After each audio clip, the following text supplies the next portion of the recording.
Noel, Lloyd, Gio, mas chichikahin pa namin kayo maya-maya lamang po. But for now, we would like to know kung para kanino ang inyong mapapanalunang premyo, kanino yung ibibigay. Oo. Okay.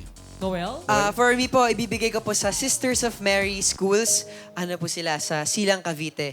They are a school for children. Binibigyan nila yung mga bata ng scholarship.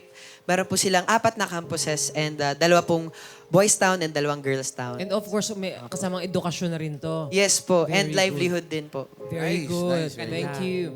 Lloyd? Yes, ako naman, my beneficiary is the Danilo Mercado Jr. Foundation.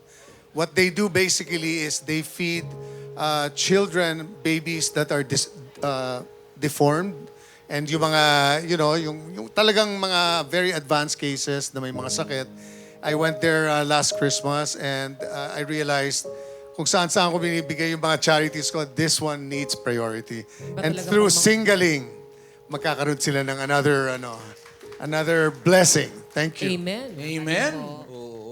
Ang sarap nun, nakakatulong ka rin talaga Oo, di kaya ba? nga share your blessings. Kaya ang maganda dito sa Celebrity Edition, yun ang ginagawa natin. Oo, mabuhay kayo. Oo. Gio, ikaw naman. Yun.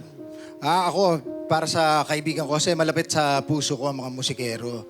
So itong kaibigan ko, nahirapan kasi siya ngayon because he was evicted from his house and he was forced to live in Paete, Laguna, layo. So hindi siya maka-gig and he's struggling. So I'm gonna help him.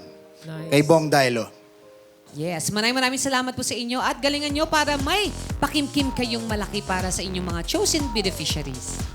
At dahil hindi ito any party lang ha, attendance nyo pa lang may giveaway na dahil meron agad kayong tag 5,000 pesos sa inyong mga beneficiaries. Agad-agad!